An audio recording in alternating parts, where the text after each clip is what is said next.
Hello, everybody. Hello, and welcome to Side Hustle Ideas. I am Bill, the company's expert. Thank you for joining me today. This is the weekly live stream where we talk all about entrepreneurship, side hustles, businesses, startups, all that kind of stuff. Small business, SMEs. It's all good. If you're wanting to add another income stream on to what you're doing right now, you've come to the right place. This is one of your options to do that. But if you're just looking for a creative outlet to do what you would normally be doing anyway as a hobby, but you want to make money with it to do your hobby, then you've also come to the right place, because that's the great thing about this stuff. Special shout out goes out to my YouTube channel members, my Patreons, my super thanks donors, and to you, my participants, because you are here, you're wanting to do some self-improvement. So that's what we're here for. Okay, the title of this episode is called, Do You Really Need an MBA to Succeed in Business? We're going to be covering that. This is episode number 82. And as always, there is a live chat. This is an interactive live stream. So if you're seeing my face, you should see a chat box or chat window or whatever they call it these days. The name seems to change every few years, but that's okay. Whatever it's called now, it should be somewhere in the vicinity of my face. Get in the chat. If you're a subscriber to my channel, let me know what you're wondering about, what you're confused about, what you need help with, and I will do my best to answer your questions and help you out. And obviously, this is related to entrepreneurship and side hustles. And we're going to be talking today about the MBA. And if you are someone who has wondered, do you need this in your career? We're going to get into it. The answer right off the hop is yes and no, or if you will, maybe. It depends what you're trying to do, and it depends what situation you're in and what options you're looking at. So that's what we're going to delve into the details of. Okay, so before we start, if you're here and you're watching this, I want to throw out a live challenge to everybody. As always, and I've done this before, I actually like it. If you're in the chat, if you have a side hustle idea you think is really cool, post that in the chat, and then we'll see what people say. And later on, when I take questions, we'll go over those and we'll see what you guys think of the various suggestions. So side hustle idea, put it in the chat. Okay, let's start off. So the big question that we're going to answer today is, do you really need an MBA to succeed in business? Hopefully everybody knows what an MBA is. It is a university degree. It is a master's degree. That means that, you usually take a bachelor degree first. That's what you take first when you go to university, right? It's usually, it can be anything from 2 years to 4 years typically, depending on what type of degree you take. And then you would then move on to a master's degree if you want to, in theory, master that subject matter. Okay, so an MBA is a master's degree in business. So if you want to learn business, and business is the scientific study of how to make money, that's what essentially it is. If you want to learn that, you can get a Bachelor of Business degree. Usually it's a 4-year degree where you learn how to do accounting and marketing and all that kind of stuff. And then you have the option of moving on to take a master's degree, where in theory, you are the master. And what that means in reality is that people who have a bachelor degree, no offense to them, but in a business, they end up being the grunts. They're the ones that prepare reports and go out and do studies and things like this and prepare data and information. And then they often take that back to some other individual who is probably their boss, who has a master's degree, and they are the ones that are actually making the decisions based on the data that the grunts, that the lower level management employees have prepared for them, right? So that's a huge oversimplification, but that's kind of a general idea of what this is, right? If you have an MBA, in theory, it qualifies you to make business decisions. It's the question I get is, what job does that prepare you for? Well, in theory, it prepares you to be a general manager. Okay. If you don't know what a general manager is, that's somebody who manages the cost side of things, right? So running an operation, you have budgets and all that kind of stuff. You're trying to make it efficient, you're trying to make it work, you're trying to make it effective, right? But they also manage the revenue side. So like, sales teams trying to sell something, trying to create something that people would want to buy, and then convincing them to buy it, and then conducting that business and making money, right? So that's a general manager. They deal with the cost side and the revenue side. Okay, so money comes in, that's what they deal with, and then money goes out, that's what they deal with. Okay, so that's a general manager. So in theory, it qualifies you to run a business unit. So whatever entity that makes money, it does something to make money. Either it makes a product or it provides a service. It could be its own standalone business, or it could be part of like a massive operation, but it's like one little money-making piece of it. That's what, in theory, an MBA qualifies you to do. Right. So now that we all hopefully know what an MBA is, Masters of Business Administration, okay, do you really need one to succeed in business? And the answer is maybe, or if you will, yes and no. Here's my opinion as someone who's had an MBA and someone who's been a CEO of a company and worked their way up to that role. Here's my personal opinion, just to sort of start this off. You need to really succeed in business across the board. Generally speaking, you need two things. You need training or education in how stuff works, like what are the principles that govern how business works, okay? So that's something you can usually get from education, if it's done right.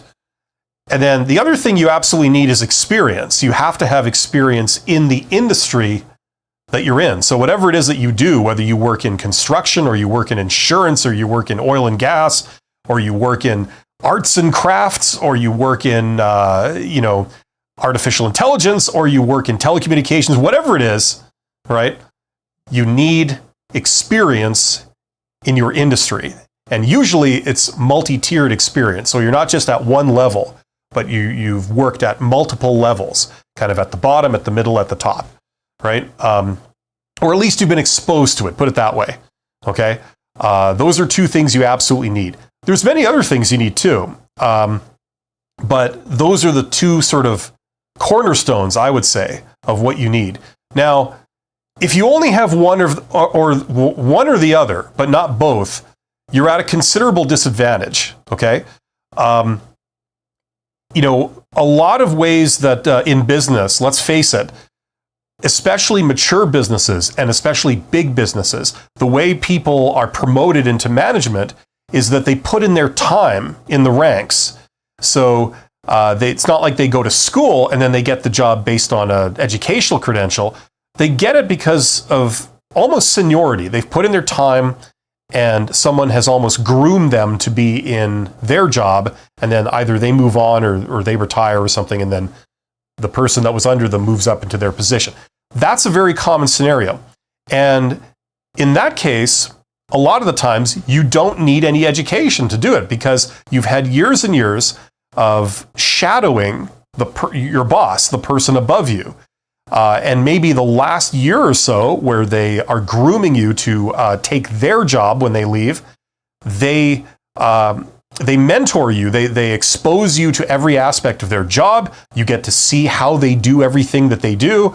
And then the expectation is that you would move into their job and then just start doing what you saw them doing.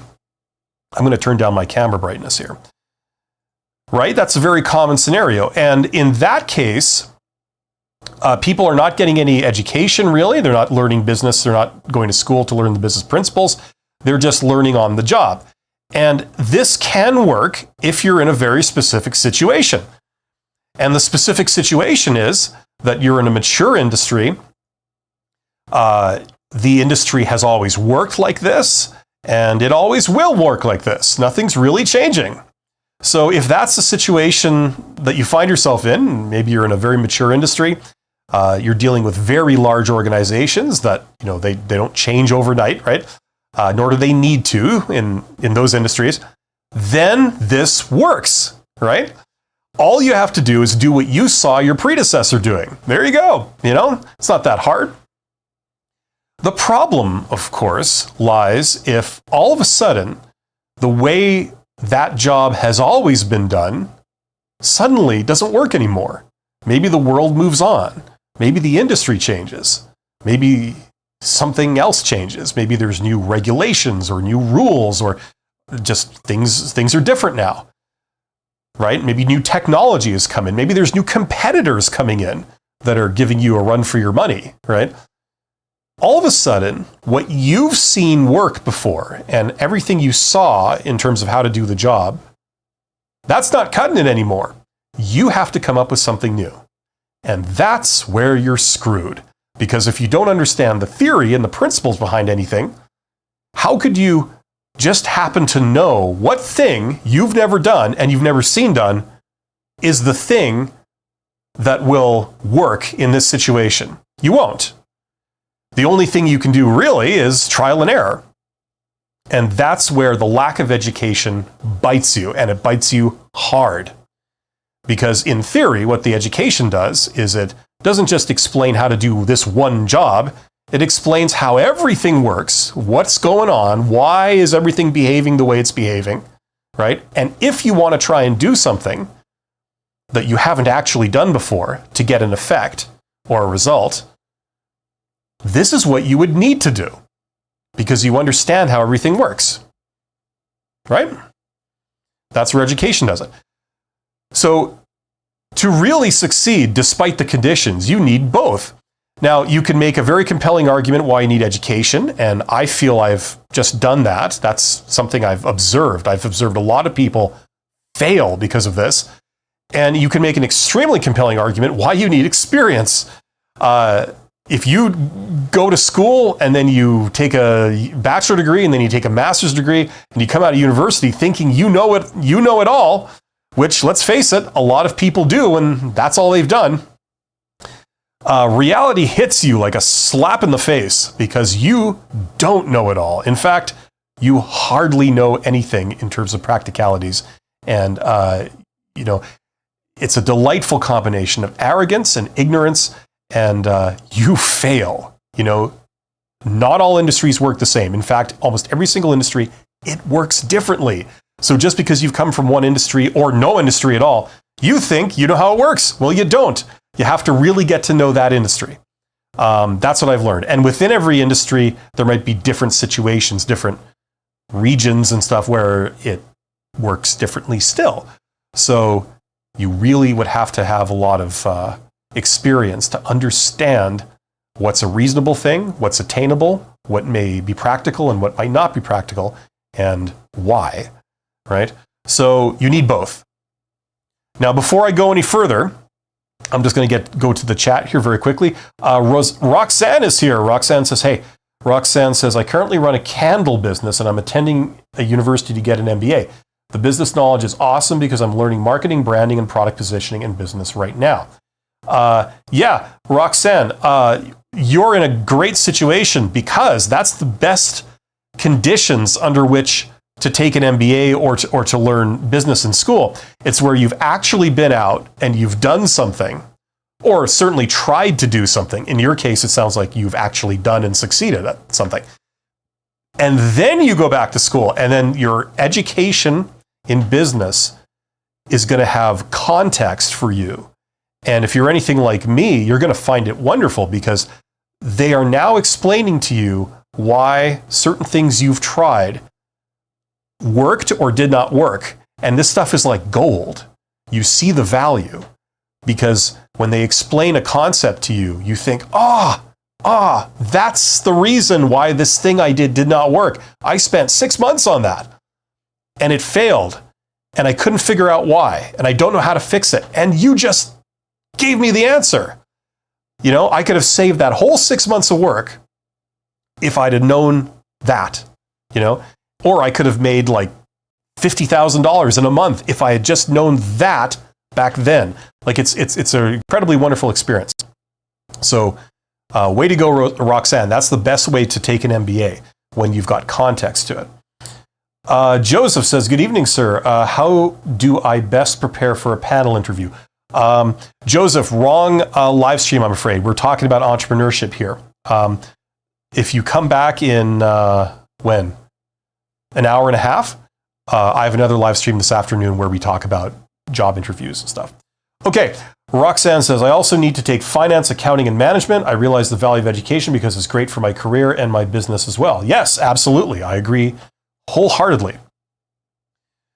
Okay, so we talked about an MBA. We talked about what it is. We talked about how you need two things to really succeed in business. It's education and experience. You may be able to dispense with one or the other depending on if you're in a very specific situation. But generally speaking, you need both. You just need both. Okay, so now, if you were to look up this question on a chatbot, like what is it? Like obviously there's ChatGPT. What are some of the others that I've never used before? I know Google's got one. Is it Gemini? There's a few others. I can't remember their names, but there's a whole bunch of them, and I'm sure as we go into the future, we're going to get even more. If you were to look this up on a chatbot, okay, and you wonder why would an MBA be useful, for example? If you want to go into banking or, certain industries like financial services and, maybe possibly some marketing stuff, they simply require one, like to get the job. So obviously that's a no-brainer. An argument I've heard is that you can get, as a fringe benefit, you can develop a strong business network when you take an MBA. I don't know if that's universal. I don't think it is. That hasn't been my experience. I got an MBA. I did not build a, particularly strong network just by virtue of being in class with people. You certainly can, especially if you're an extroverted type or you've been, you sort of immerse yourself in it. You go and you party with these people, or, you get to know everybody. That's fine. Not everybody does that. If you've gone to a good school, I suppose if you're in there with a bunch of rich kids, possibly their parents are all in business or something, like, maybe you might do that, but I've never experienced that. So it's certainly not a guaranteed thing. I can tell you that much. It depends where you go and how you do it. And besides, I don't consider that really why you would take an MBA. Like, if you want to build a network, you don't need to spend lots of money and take a couple years of your life to do it. There are other ways to do it. Building a network is something that you can do. You don't have to go to school to do that. You know what I mean? So that would not be one of the strong arguments for why, in my opinion, one would take an MBA. Like certain industries like consulting, investment banking, finance, all that kind of stuff, they require it. And if you want to try and impress somebody with a piece of paper, I suppose maybe that might carry some weight. But the real reason, in my opinion, is its intrinsic value. You will understand business. And think of what you could do with that, okay? Business, as I said, is the scientific study of how to make money. That's what it is. So imagine if you understood that really, really well. Think of what you could do. For example, we talk about side hustles in this live stream. Now, if you wanted to start a business on your own, okay, you would be so much better prepared to do it. You would understand, what you would have to do, how you would probably go about doing it. You'd have a clear idea of that stuff, as opposed to people who have never really studied business that try to start up a business and they're kind of ignorant of like what you would need to do. The only thing they can really do is look at others and see, you're doing that, so I'm going to copy you, right? Like a lot of small businesses. You work in the construction industry, you work in, just various manufacturing or service, industrial services. You sort of like look at what other people do and you just copy. I'm just going to do that, right? So great, there's definitely a place for that. But imagine what you could do if you actually understood business through and through and how everything works.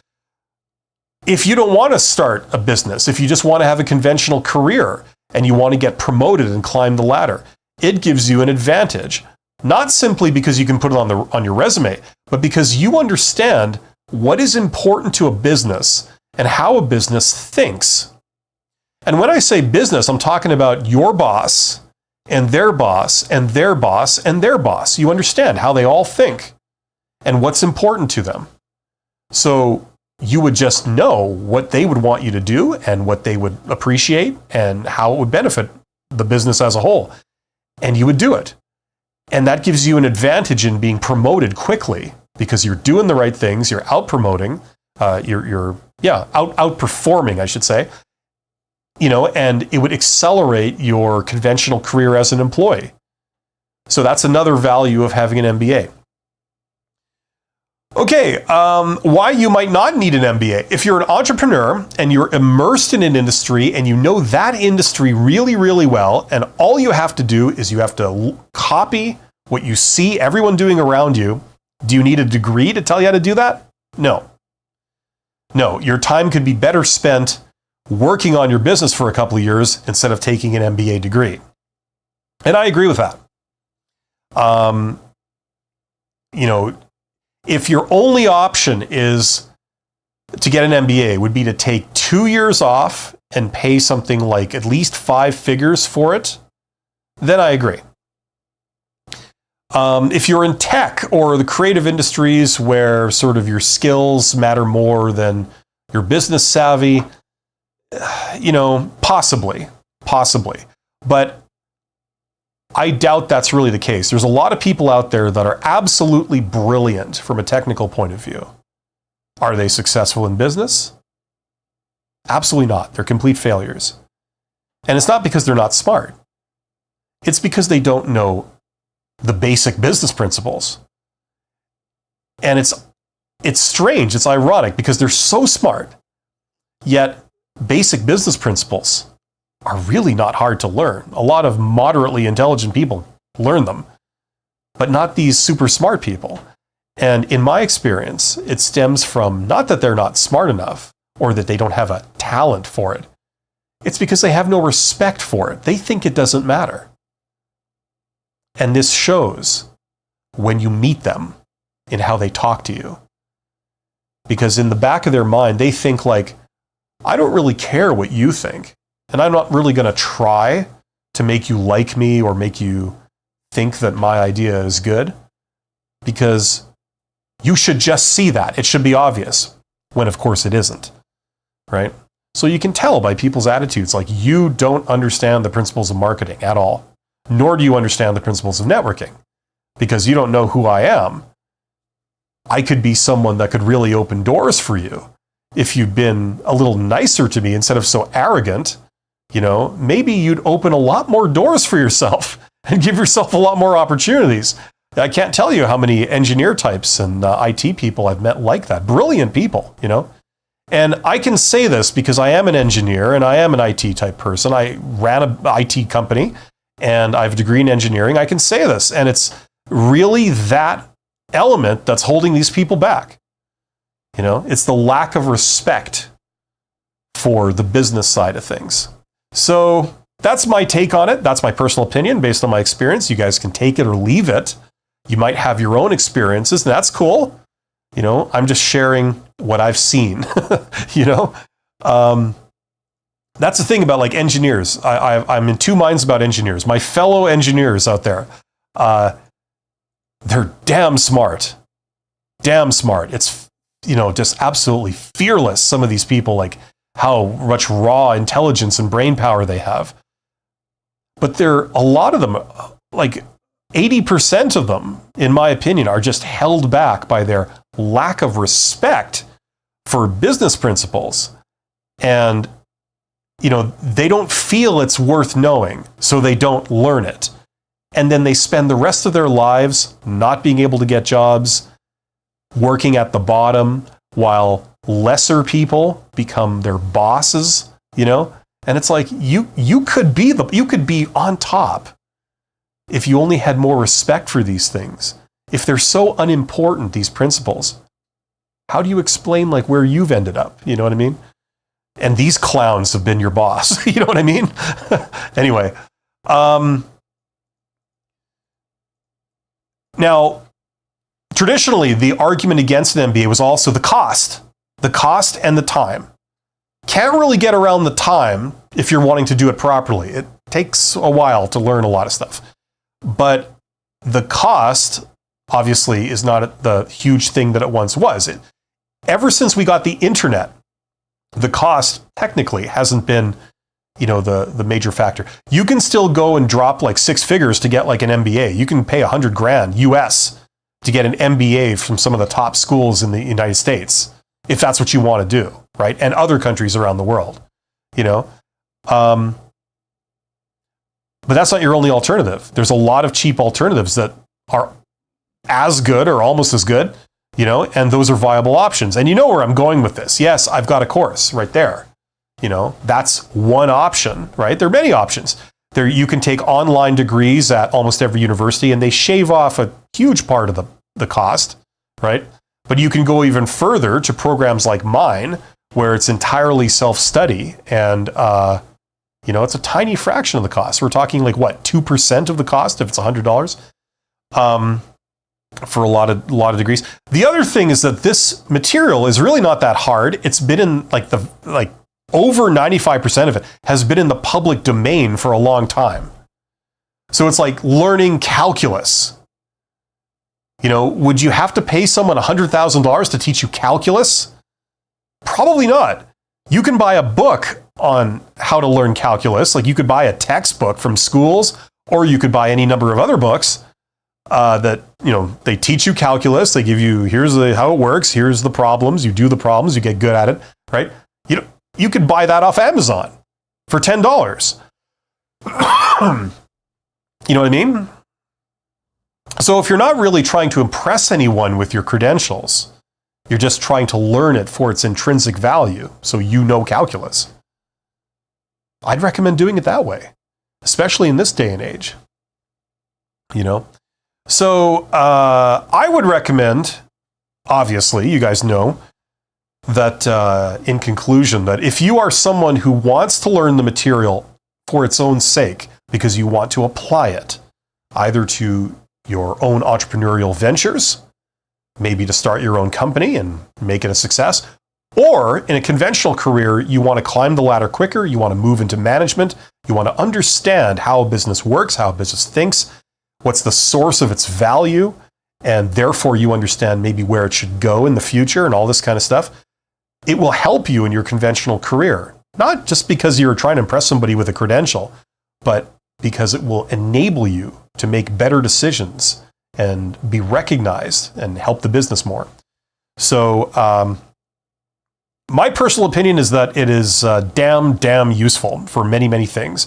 And especially when the cost is no longer an option, or the restrictive nature of taking a 2-year degree in terms of your time and your schedule, if that's no longer an option, I recommend it across the board to anyone who wants to improve their career, or they want to break away from being an employee their whole lives and do their own thing and make a success of it.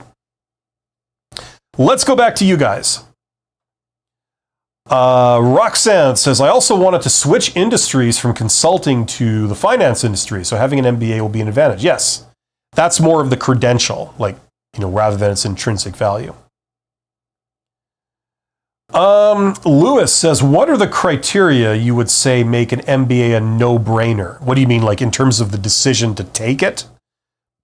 Well, for example, you can do an MBA like that one right there and only pay $100, right? So the cost is really not a big deal.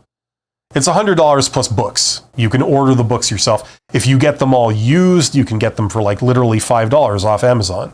If you want to spend more, you can spend more. So $100 plus a little bit extra for books, to me, that's not a huge cost, not compared with the price of admissions to a school, right? And then for programs like mine, okay, it's entirely self-study, which means that first of all, you can work around any schedule. You do it entirely on your own terms and, when it's convenient for you. If you got to read a book to learn, you can read that book any time of day, any day of the week. You could read it in like little 20-minute blocks, or you could read it in 4-hour sessions. Whatever works for you. It's very, very flexible. So that's no longer a constraint. And the other part of it is that certainly in my course that I offer is you don't have to learn the same amount if you don't want to. You don't have to go fully in depth to every subject if that's not what you're looking for. If you're only paying $100, you can say, you know what, $100, I don't mind paying that, and I'm going to get like a sort of nice, quick overview of everything. I don't need like to work like a dog doing like incredible amounts of assignments and homework for every course in the program. I just want a quick overview. And then if ever I need to learn the details in the future, I have the books, I can go refer to the books, learn that one thing. And that works for me. That's what I'm wanting to do. So if you include that in an MBA, it is a no-brainer. It's not constrained by your time, you're not constrained by money, and you're not constrained by committing to some massive undertaking that maybe you're not really wanting to do. You're just wanting a quick overview. So in that respect, to me, I believe it's a no-brainer. Considering the payoff, okay? I'll give you an example. Okay, I've worked as a consultant for many years, and I've done different types of consulting. For a while, I was a paid consultant for startups in my hometown. So I worked with an organization that, they encouraged a lot of entrepreneurship, and they provided consultants like me to help, founders get their startup off the ground and get them to be revenue positive. And there was one example, like very early when I started, where I had made a recommendation to a company, to their founders, and I had said, don't go ahead and do this thing that you're wanting to do because it will most likely fail, and it'll fail this way, and it will cost you a lot of money. And they did not listen to me. And exactly what I predicted happened. It ended up costing them something like $50,000. Just a one mistake. I said, don't work with that particular contractor. Instead, do it in-house. And they went and worked with that contractor, and they ran into all kinds of problems. It cost them $50,000. Now, they weren't paying me anything close to $50,000 to make that recommendation, right? They probably paid me somewhere in the area of like $300 or something for my time that day or whatever it was. And for that amount of money, I could have saved them $50,000. You pay $300, you save $50,000 if you take the advice. So it's kind of like that with an MBA. You pay $100, and then what's the payoff if it gets you a different job that pays more, or it allows you to do a side hustle that adds $500 a month? Something very, very small like that. You know what I mean? Like, it pays off many times its initial investment. So whichever way you want to look at it, to me, that's why I think I said it's a no-brainer. Rohan says, hello, sir. I watched all your video related to the interview and I got my first job. Thank you so much. Congratulations, Rohan, as in the Riders of Rohan. That's awesome. And thank you for telling me. So congratulations, you did it entirely yourself, my friend. Enjoy the fruits of your success. Guido says, I think there is a lack of respect for people who just have education and business and no real world experience and talk like they can lead a large corporation now. Yeah, absolutely. And that's what I was referring to about 10 minutes ago when I was talking about arrogance, right? The people who just stay in school, only take education, and come out with that delightful combination of arrogance and ignorance, thinking that they know everything when they completely don't. And and there's a reason why those people are not immediately given CEO jobs. You know what I mean?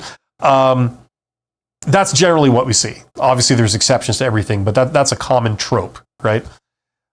That's why you need to really understand this stuff properly. You need a 50-50 split. You need education and you need experience. There's just no getting away from the fact that you need both of those across the board. And everybody invariably always points out to me some anecdotal example of someone who didn't have an MBA that became a billionaire, or didn't have any experience and they became a billionaire. Yeah, we see that. But those are the exceptions, right? And you can get that. You can get both. You can get only having education and succeeding, and you can get only having experience and succeeding. For example, if you were to get a job teaching business school or something, teaching college, you might not have any practical experience whatsoever in business, but you have the degree, and they'll hire you probably because of the degree.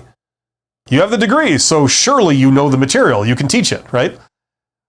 That's an isolated example. It's an exception. Startup founder doesn't have any business training, but they have a lot of technical chops. They created something. They had really good luck. Somebody saw it. It caught on.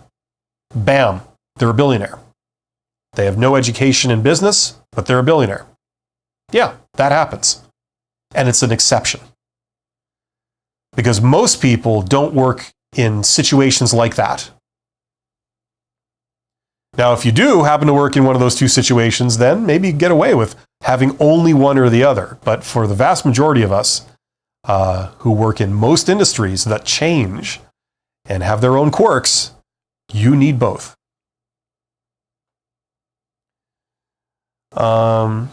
Yeah, so there you go. We've reached the end of the chat. Get in the chat. Let me know if you have any comments or questions, because I've basically said my piece. That was my big rant about this stuff. Let me know if you have any experience in this kind of thing. In the meantime, while we're waiting for questions and comments to roll on in, because I see there's 25 people here, check out that course. There's a link in the description. And I've also done an FAQ video for that course, so you can watch it, and it explains everything about how it works and what you get and all how what it gives you and all that kind of stuff. So it's as transparent as possible. I created that course primarily for people who want to be entrepreneurs, who want to break away from being an employee their entire life. They want to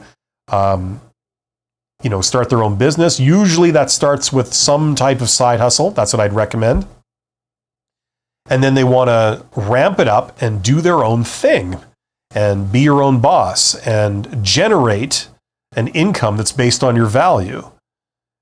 And you don't have to give the lion's share of it to an intermediary agent, otherwise known as an employer. Right? If that's you, you can do this. And also, it's an interesting way of looking at things.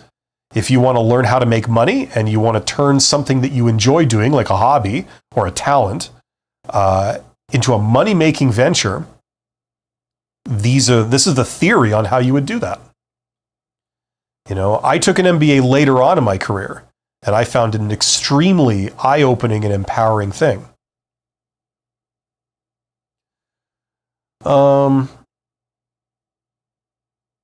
Alexa Kent says, do you have an MBA? Yes, absolutely. I have an MBA that I've had for, I can't even when I took it. Before 2010. So 2007. Are we at the point where we say 2007 yet? I'm waiting for that. How you say 1904, like for the year, right? When did the Wright brothers fly their plane, like the first powered flight? 1903. But we don't say 2003 yet. We say 2003. So somewhere like 2007, that's kind of when I took my MBA, somewhere in there. Guido says, maybe speaking for your own experience, is making courses a viable side income? I have expertise in a specific tech area, but I see a lot of competition if you look at places like Udemy, Coursera. Yeah, well, this is one of the things you would learn from learning business principles, right? To answer your question, yeah, I'm given to understand that a lot of people are creating their own courses and they're selling them. Okay. I don't have any evidence of that. It's just what you hear people saying. I certainly have my own courses here, but the way I see it is like, as in any business, if you are a technical person like me, I know there's a lot of technical people that watch my channel, and that's great. I love talking to technical people because I know exactly where technical people usually have their weak spot. And when it comes to business, technical people, their weak spot is usually on the marketing side, right? They're probably strong in the operation side, but they're probably weak in the marketing area. So, why am I saying this? I'm saying this because if you want to say sell courses, if you're a technical person, maybe you're an introvert, what I would suspect, without knowing anything about you, is that you could probably create a course. That wouldn't be too much of a challenge for you. The course may be well done. It might teach something very useful. It does what it's purported to do, and you complete it. You don't just start it and abandon it. You actually get it off the ground and you do it and you get it up and running. Okay, great. So that's the operation side of things. So if someone wanted to buy your course, they could. Or anything else. People sell consulting services or whatever you're trying to sell online, right? Like electronically. You could write a book and sell that, like in digital form or something, or on Amazon. I know some people do that. Anyway, that much you can do. And I've seen a lot of startup founders that do their equivalent of that. They create a thing that you could buy, and it does work. However, the thing that does not make it a success is the fact that they don't have any marketing stuff going on. So nobody is aware of your course or your book or your, what did I say? Your thing that you're selling digitally, right? They're unaware of it. And then the ones that are aware of it, the few who actually know of your thing, they don't trust you enough to actually pull the trigger and buy it because you haven't convinced them that they should. All of that is the marketing side. Announcing what you do to the world, doing it in such a way that it resonates with them and they see the value in it, and then they are convinced that this is something they should do, right? So that's the marketing side. Now, in my experience, all the way from startups to big business, technical people have a blind spot for that. They don't show it a lot of respect. They think it's something only idiots and fools do who can't hack the technical side of things. False. And they underestimate tremendously its importance. So you can put a course for sale, but you have to have a plan for how do you know this is going to work? How do you know people are going to be exposed to it? Oh yeah, you can just imagine that, sure, I'll do this thing, I'll put it up, and I'll shove it in everyone's face, and they'll just see that it's something that they have to do, and then they'll buy it, right? Okay, well, let's get some hard data on that. Let's actually get some evidence that this will work. Have you done that? And most people will answer no. Most technical people will answer no. But that doesn't stop them. They go ahead and develop the thing first. They may work for a year. They may spend $50,000 developing something on the belief that it will sell without a single shred of evidence that anyone is even interested, let alone willing to buy, right? It's all imagination that's driving them. They'll solve that problem later, right? That's the single biggest issue that I've had to work with introverted or technical business founders on. Extroverts is the opposite. They have the opposite problem. They're like, a lot of them are social butterflies. A lot of them are very connected. They know 1,000 people and they're on, friendly terms with all these people. So they know a lot of people. They just don't have anything to sell. They're racking their brains for what could I do? And then if they think of an idea, they think, oh, I can't create that thing myself. How am I going to come up with it? I'd have to pay someone to do it for me, like an introvert. That usually never works. But you know what I'm saying? It's like the two sides of the coin.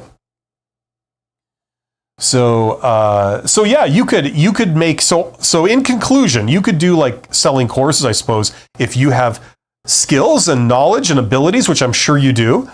Other people could maybe benefit from that. Either you could package it in terms of tutoring or consulting, or you release a book, or you release a course, or some other version of it. And you could do that, but you'd have to have a solution for how you're going to get the word out to your audience and then convince them to the point where they actually pull the trigger and buy it. They vote with their money, right? So normally what I talk about on Side Hustle Ideas is how to get these business ideas off the ground. And in this case, I would suggest you flip the process around. Do the marketing stuff first. Before you create the course, see if you can get anyone interested in it. See if you can pre-sell it. So you get the cash up front, and now you know there's demand for it. And then you proceed and create the course. Only then do you proceed and create the course. Otherwise, you're wasting your time. In terms of a business, right? So hopefully that makes sense. That would be my take on that. There's 33 people here. Get in the chat. I will be here for another 10 minutes or so. I was planning to anyway. So let me know if you have any business-related questions. If you have a proposal for a side hustle idea, just post that in the chat and see what people say. See what I'm interested to see it myself. But yeah, we covered the MBA degree. Is it worth getting? What does it give you? What is it? Can you succeed without it? The answer is yes and no. You can, in certain very specific cases, you can succeed with education but no experience. And in certain other isolated specific situations, you can succeed with experience but no education. But for the vast majority of situations, you need both. You need to understand how business works, all the principles of how everything works, and you need to have experience specifically in your industry. And that's experience with everything. That's not just experience with the marketing of how that industry works, or the operations, how to do something of value. It's also a deep understanding of where the value that your business creates, where that lies, in what aspect is the source of value that your company, they generate in terms of a product or a service. It's also an understanding of people, right? So if you want to persuade someone, you want to sell something, that's all based on people. Even if you're just a project manager, understanding how to liaise with people and how to discover people who have like the missing piece of the puzzle. It's a very introverted type thing, but you still need to understand people and how to communicate with them in order to do that,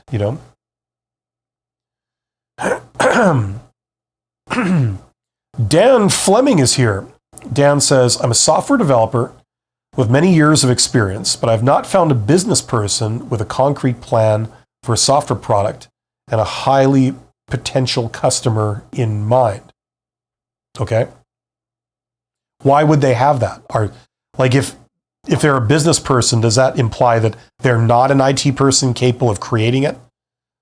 Why would they have like a plan all made for, how to develop a software product? We actually see quite a lot of those, Dan. They are the people that found software companies, right? A lot of them. Sometimes you get technical founders who have a little bit of business knowledge so they can sell it and make money. But a lot of other times, they're the people that end up employing a lot of developers and a lot of other IT people, and they turn their value into a business because the IT people themselves don't know how to do that directly. They need to go through an intermediary, like an employer of some kind, to turn their value into cash, right? So those people are probably all around you, just that maybe you're not like rubbing shoulders with them. They're the owners of companies and things like that. Or they're the people that develop apps in their basement that then go on to make money in their own right. I used to run a software company like 20 to 25 years ago, more like 25 years ago. and I mean, the industry has completely changed since I was doing it. So I'm no kind of authority on IT anymore. But, those are the people that know that stuff.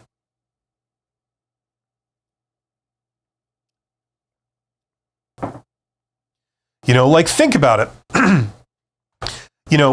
If you I've never actually done this, so this is probably going to be kind of scattered to say it because I'm just making this up as I go along. But imagine that you understand how to program whatever language, okay? And it's a language that enables you to create an app that does something that many, many people want, right? Like you have that ability. You could technically create that app. The reason why you haven't gone ahead and just created that app and made $1 billion is because you don't know, not the technical aspects, but you don't know the business aspects of what that app should do. What thing should you create that would resonate with people, that when they saw your app, they went, I gotta have that. That's awesome, right?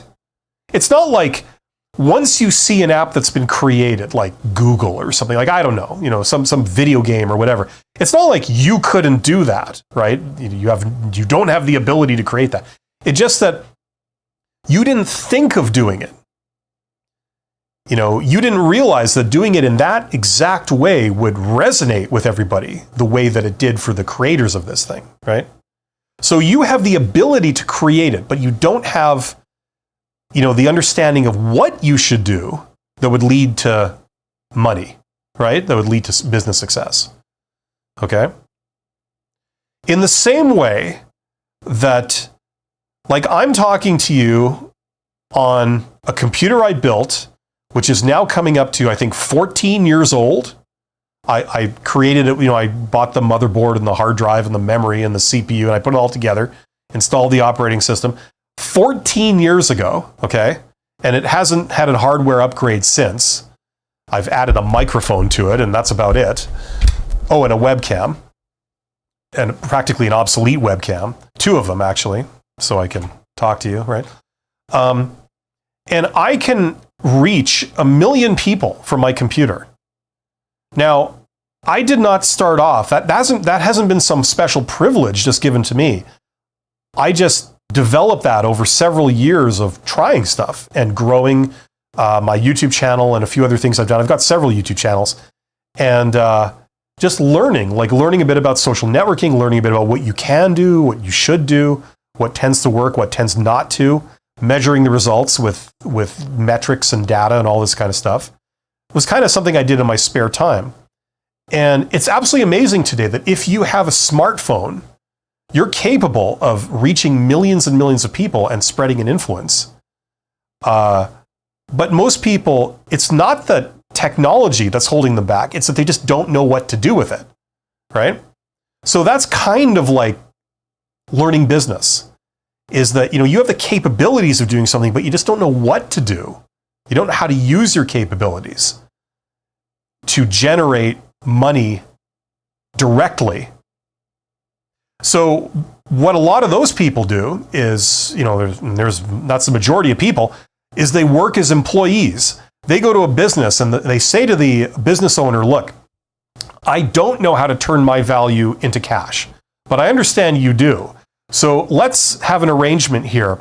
I will perform my services for you, and this will generate value, and you turn that value into cash. You make this much cash, you give me this much of it, and we'll call it a deal. Then I don't have to know how to turn my value into cash directly because I can just use you for that, right? And for many people, that works fine. But for some people, when you realize that you're actually generating this much value, but then they're giving you this much of it, right? You start to think, if that's the kind of value I'm creating, maybe I should learn a bit about business, a bit about marketing, a bit about people. And then I might actually be able to go out on my own, generate maybe not this much value because now I'm on my own, but maybe this much value, except that I get to keep all of it. right? And if I know this, but a lot of people don't, I can have employees working for me, and I can scale up, and I can take, proportionally a larger amount of the value I'm creating, right? So it's like you have in your hand the ability to reach millions of people. If you're a developer or you have some skill, you have the ability to generate millions of dollars doing this. It's just that you don't know how. And part of the answer is to learn business, the business principles. Once again, like everything else, you need the education, but you also need the experience. So if you need to learn like things like social networking or however you would reach 1 million people, that's what you got to do. Listen, I'm saying all this because for me, I believe this is a tremendously inspirational thing. If you are young, you have incredible opportunities. You have a lot of time ahead of you, God willing. And, the road is very long. And if you set yourself to, learning and filling in some of these missing pieces, you will have it down. You will understand how to turn your value into something incredibly valuable. And you will understand how to keep all of that for yourself, or, not let someone take it away from you, like an employer.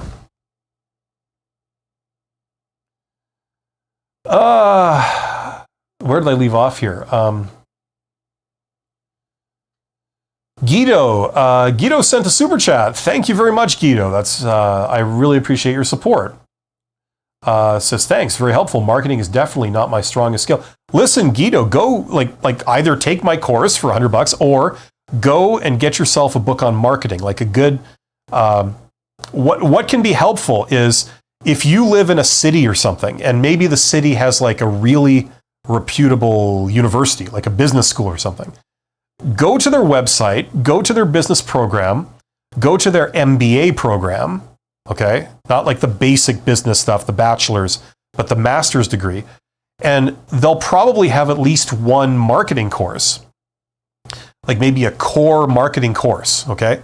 Sometimes they post the details of their courses online. So they'll say, we're using this textbook. This is the title by this author, right? And if you then search on Amazon for that book, a lot of times you can find it. Go order that book. Get it used for $5, $10, whatever. And read the book, Just reading marketing, for a lot of technical people, it'll really open up your mind. Because marketing is the scientific study of how to make something popular. That's what it is. There are many things you learn in business. Marketing is one.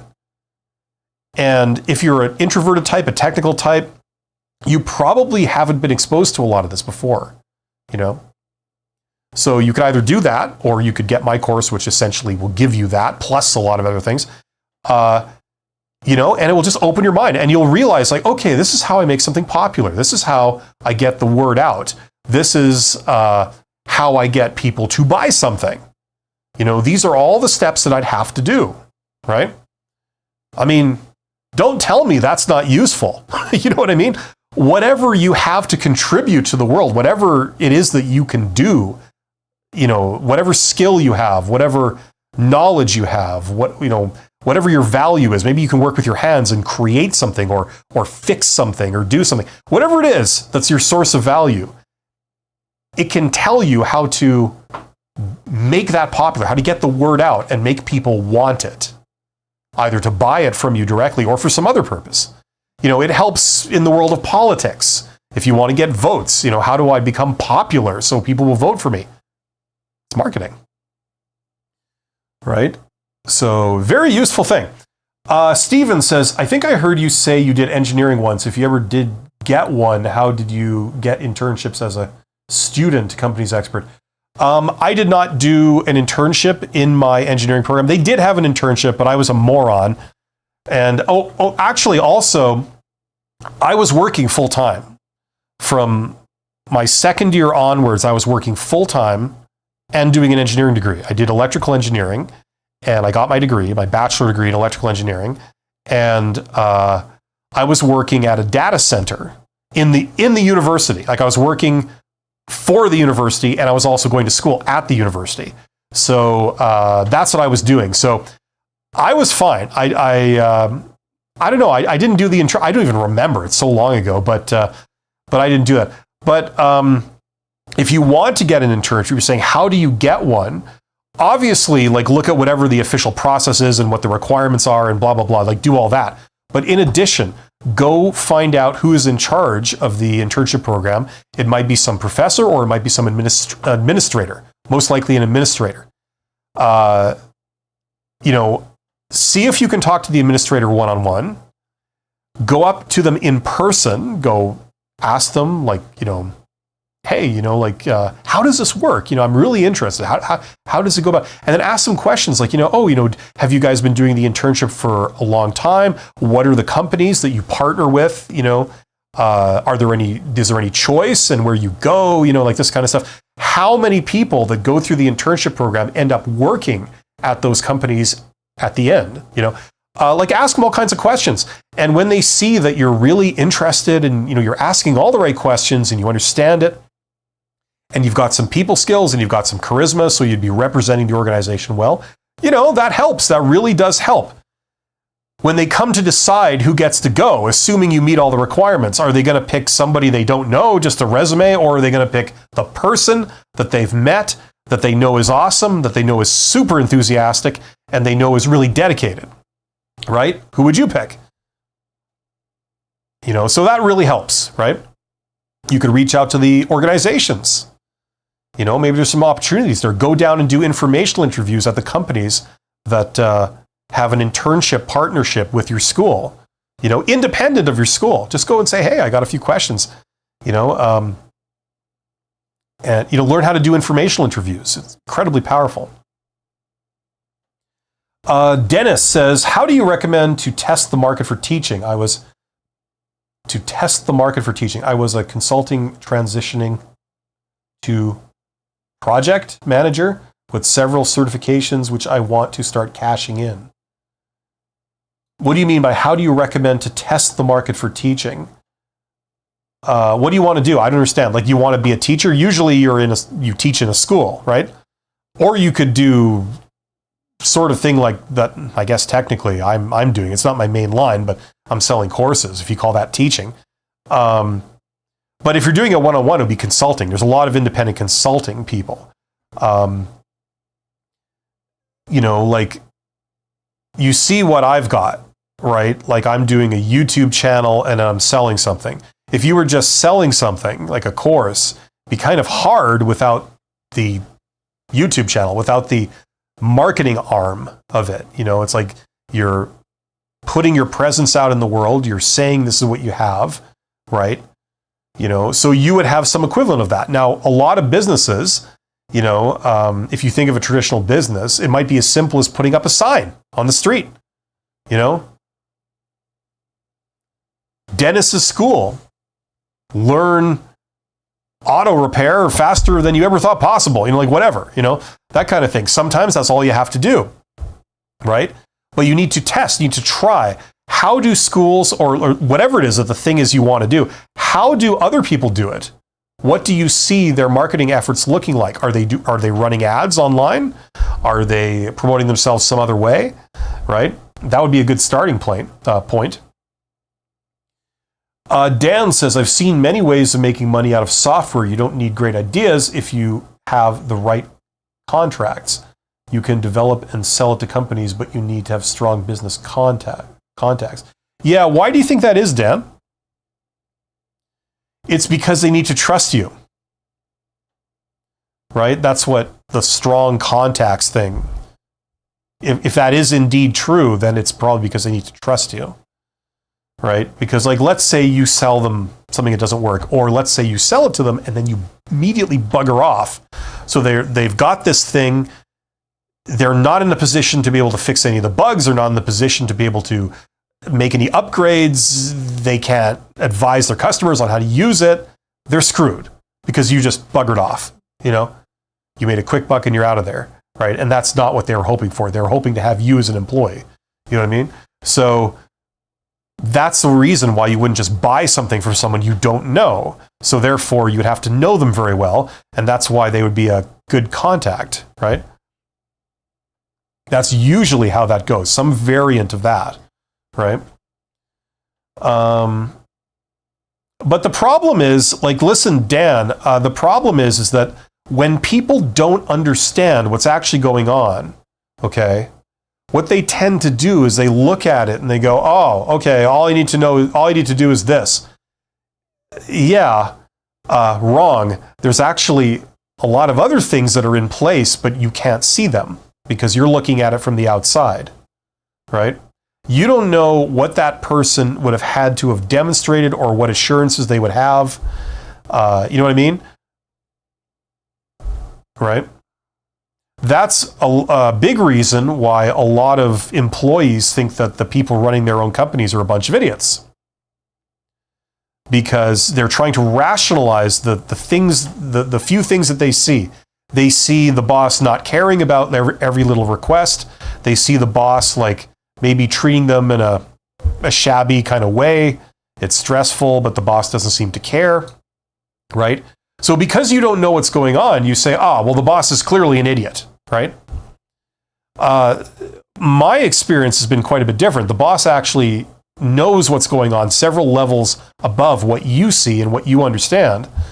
You know what I mean? And if you were in their position, you would do exactly the same thing if you saw what they saw, right? You know, I'm not trying to be harsh. I'm saying like there's more to it than what meets the eye sometimes, you know? So if you feel that like, all you need to do is this, then try and do that yourself. And I don't mean this in a nasty, I mean in a inspiring way. Try it. And if it doesn't go the way you're expecting, then think like, okay, I'm obviously missing something. What am I missing? And then you start to really learn. And then you get this, you see all the things that were hidden from you, all the concepts and things that become revealed, like, okay, it's not as simple as that. You got to have this going on behind the scenes. Okay, gotcha. Right? Now, how do I get that? And that's where the real learning begins. And then the more of that stuff you know, the more it empowers you to be able to actually go out, maybe start a business on the side, make your fortune from it, much more than you would have ever done as an employee, you know? And you don't have to work under somebody's thumb for the rest of your life if you don't want to.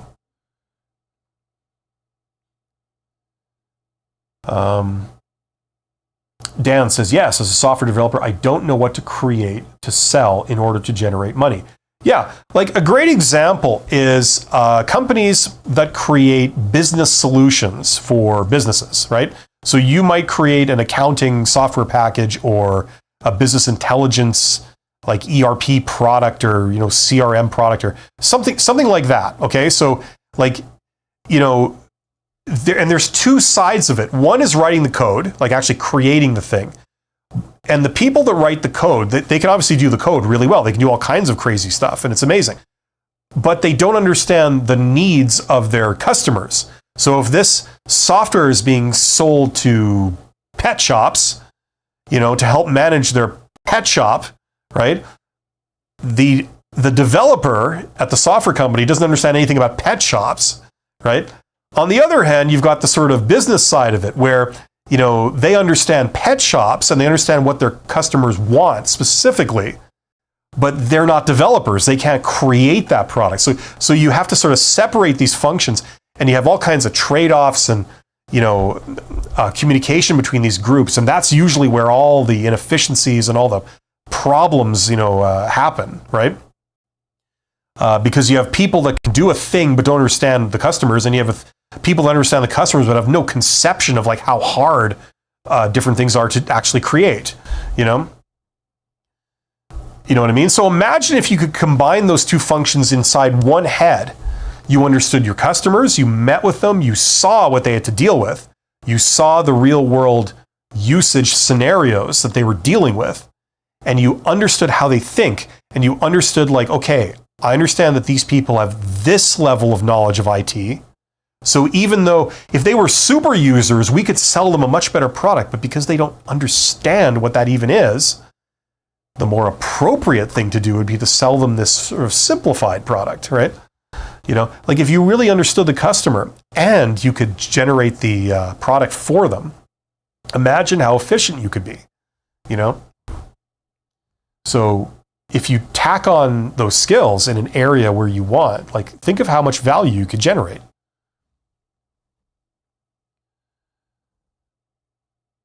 Now if I don't have time to get into it, I mean, you'd have to learn business for it, but the short answer, Dan, is start mingling with the people that you'd like to sell something to.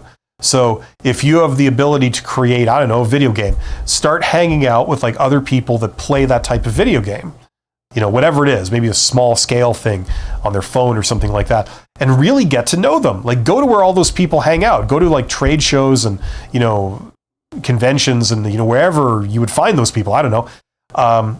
And start to learn how they think and what their expectations are and what their attitudes are to things and how they react to things.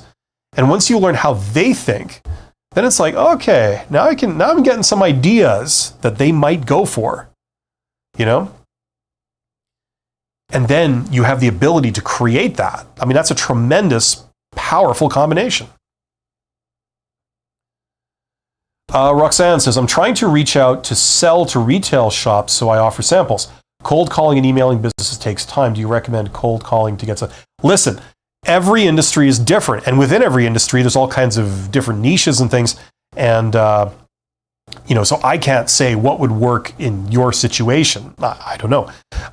But what you should do is you should learn how that's done. So like the starting point would be to look at your competitors. How are they doing it? Right?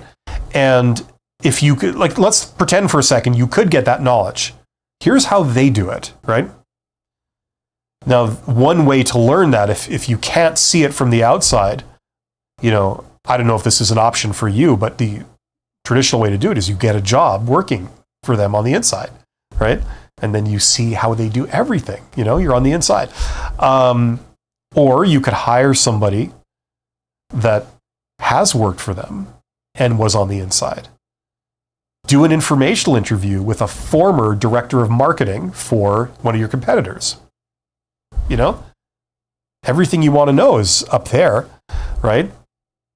So just ask them, learn how to do an informational interview.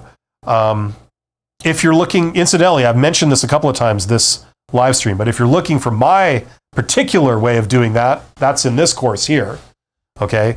It's about how to get hired for a job, but a piece of it is how to get informational interviews, because that's one way of getting a job. It's one way of doing many things, right?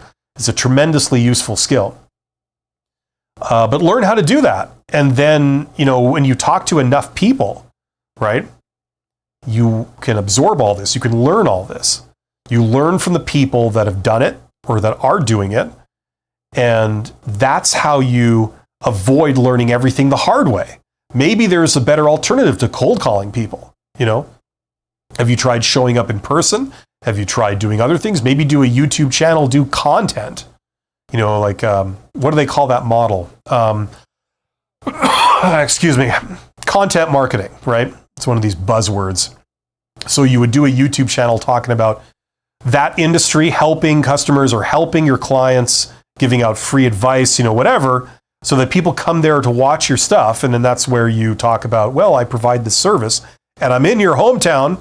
There's many ways of doing this stuff. It depends what's appropriate for your industry. So instead of doing trial by error, go and get that information. If the information only exists in the heads of a few individuals in your hometown, go and talk to them. Learn how to do all that. Dennis says, yes, like you are doing. How do you recommend to test the market for teaching? I don't know if you really call what I do teaching. I mean, is this teaching? Not really. I have some courses, but filming yourself teach a course is not really, I don't know, it's not really strictly teaching. Teaching is like an ongoing thing where you're in a classroom and stuff like that, isn't it? I don't consider myself a teacher, but like whatever. I mean, maybe technically, I guess it falls under it. But if I had to describe myself, I like this aspect of what I do, I'd say I'm a YouTuber. I'm not a teacher, and I'm not a school or anything. I have a YouTube channel. If I didn't have the YouTube channel, I wouldn't be able to sell anything, right? Yes, you could put courses for sale, but like they would be completely ignored, And even if somebody, let's say I had a course for, I don't know, how to fix your car, right? Now, let's say somebody stumbled across that course. Maybe they did a Google search, right? And they did a Google search for like a course for how to fix your car. That's what I want, right? Now, my offering would come up with alongside many, many other offerings, many other courses and different resources and things you could get to learn how to fix your car. What would make a customer want to pay me when they don't know who I am to get my version of how to fix a car? Like what would convince them? Is that how you make decisions on what you buy? You just like go, I've never heard of this before, but oh well, I'll pick them over other things that maybe are more popular, right? Is that how you make those decisions? No, and most people don't do it that way, right? So, in order to sell the course or sell whatever it is, usually you would have to trust that, especially when it comes to like education or advice, a big part of like who you choose is based on how much you trust that they know what they're talking about. Because anybody can give you their opinion like I'm doing now, right? You know what I mean? So a lot of schools and things, if you notice, they try and like beef themselves up so that there's some kind of apparent authority figure that has it all figured out. And their program is taught by the wisest, most learned, people that are down with the absolute latest techniques. Like that's how they always position themselves, right? And it's this area of like what's the word? It's all about their reputation, right? Their credibility, So in teaching and consulting and stuff like that, that's the name of the game. If you worked for a large management consulting company, like in the States, there's like McKinsey and, there's, all these Boston Consulting Group, it's like, you worked for them, right? Now, a business might hire McKinsey or Boston Consulting Group because, they've been in the business for like, 100 years or whatever, and they're huge, and they're like, they make billions of dollars every year, and they work with the largest companies in the world, So it's like, it's that reputation. So you go, they must know what they're talking about, right? If you were someone who worked for McKinsey and then you decided to leave and go off on your own and say like, get Bill's advice, Bill's business advice, step right up, here, I charge $800 an hour, but trust me, it's worth every penny. Who would buy that person's advice instead of just hiring McKinsey, right? Now, if they don't know you personally, they don't know who Bill is, right? They're not gonna hire you and buy your advice, right? So, any type of business, to my knowledge, that requires like advising someone, like teaching someone or selling a course, the credibility of the seller is like the number one source of value, right? And then the number two thing is like their reach, their ability to get the word out, right? So, you know what I mean? Like you have to come up with a solution for that, right? But if you do, then you can do it. The operations side is not a problem. The challenge is the marketing, right? Now, some people build like massive followings. Like I know YouTube, but I'm an old guy. I don't really know anything else. I know some people do it on TikTok. Some people do it on Instagram. I mean, I think some people do it on Facebook. I don't know. Or on Twitter, X, whatever that's called. So if you learn one of those platforms, it might be possible for you to build up the awareness and the influence on there. But that would be a journey of like understanding your audience. How do these people think? What do they care about? What do they want to hear? What do they don't want to hear? Or, if you love my grammar, right? So that's the journey you would go down. And you kind of need to learn that stuff if you want to sell something to someone. How would you know what to sell them that they would appreciate? Is it all guesswork? If it's guesswork, 99% chance it's wrong, right? And if you disagree with that, prove me wrong. Go guess what people might like, create it, and let's see how long it takes you to make your first million. You know, honestly, I'm not being a jerk. I want you to do this. I want to convince people to go out and try things, because that's the beginning of your journey. When you try things, you may get some successes. Great. You may get some failures, but that's when the learning starts. It's like, okay, why didn't this work? And then, like, who was it? Was it Roxanne, I think, that said, like, was taking an MBA and then she went back to school after doing her business.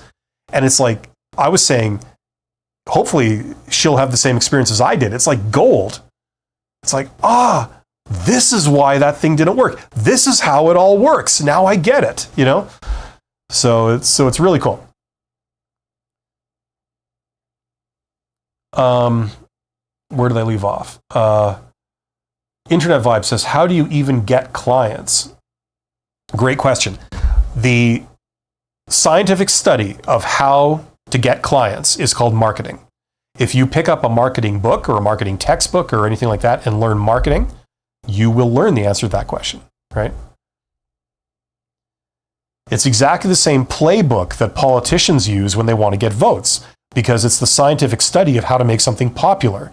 And if you make something popular, people want it, and then they're prepared to pay for it, right? So that's called marketing. So if you buy yourself a marketing textbook and start reading it with like an open mind, maybe you're a technical person and, you know, for whatever reason, you think that, oh, marketing, that's something that slimy idiots do, you know? People that are incapable of doing mathematics or anything complicated. So instead, they do marketing, and it's all just a bunch of BS, you know, where people do favors for each other and wear suits. It's like, no. Yes, you do get some people like that in it because they're clowns, but you get clowns in everything. And I've met a lot of clowns that do developing too. You know what I mean? But crack open a book on marketing and you will learn how it all works, you know? Incidentally, that's what my course is. Like, you've got, is it 10 courses? 10, like technically it's a program. It's not a course because an MBA is a collection of courses. Usually it's about 10 or 12 courses. So you get an accounting course, a finance course, an economics course, a marketing course, an operations course of some kind. You have other things like essentially HR. You've got organizational theory. Strategic management, like strategy. There's all these different courses, and they're all different aspects of business, right? So the whole like how to get your message out there and how to get people to like it and to be interested in it and to want more of it, that's marketing. Roxanne says, great idea. I will do an informational interview and look at your course. Thanks. Yeah, listen, like I appreciate it, you know, if you guys buy my courses, but what's more important is that you learn some of these concepts. I'm trying to evangelize these concepts. They're what separates people who just work as employees their whole life, which is not bad. For some people, that's perfectly fine. But when you work as an employee, you're generating this much value and they're giving you this much, right? Now, the way it turns out is that if you learn a lot of these skills, if you fully understand people and you fully understand money and you fully understand things like marketing, okay, you're not worth this much. You're worth this much. Like I can't even put my arms on the screen. It's so much. And you might be able to, first of all, keep all of that. Secondly, you might be able to start a company or something, and then you are more than just yourself because you've got employees and stuff, and you'd be able to grow it, you know? Roxanne has sent a super chat. Thank you, Roxanne. That's very kind of you. Maybe I could do content marketing in a YouTube channel. Thank you for the valuable advice. Yes, absolutely. And I do this every week. So I'm here every week with this live stream, Side Hustle Ideas. So come back and ask me questions. SS says, this all gives me a great way to connect to lots of church hierarchy on my own time, yet be able to devise a service they could use throughout without getting stuck in a yucky office admin role. Okay. I don't fully understand that, but it sounds like a solid plan. So way to go, SS, and I wish you all the best of luck on that. Okay, so I'm going to start wrapping this up unless people have any more questions. I'm back in something like half an hour anyway with a collaboration. I'm doing a live stream in collaboration with Abby from the YouTube channel Life Work Balance. So we're going to be talking about like how to get a job and all this kind of stuff that I normally talk about. So Abby is a former recruiter. She also does HR type services for businesses and consults and all this kind of stuff. So if you care about that aspect of things, come back in half an hour. You'll be able to get her reactions and my reactions to things simultaneously, two different perspectives, where we talk about how to get hired. So there you go. In the meantime, hopefully you have an idea of what an MBA is, as we covered today, why it's useful. Is it the be-all, end-all? No, but it's damn useful. And I have my own MBA course that you've been able to see on the screen for a while. It's right there. If you are interested in that, check out the description box under this live stream. I have a link to the course, and I also have a link to an FAQ video that explains the course. So it explains how it works and what you get and what you learn and like all that kind of stuff. So it's as transparent as possible. So I'll leave you with that. And I will be back next week, same time, with another edition of Side Hustle Ideas. Have yourselves a great week, and I wish you all the best. Take care.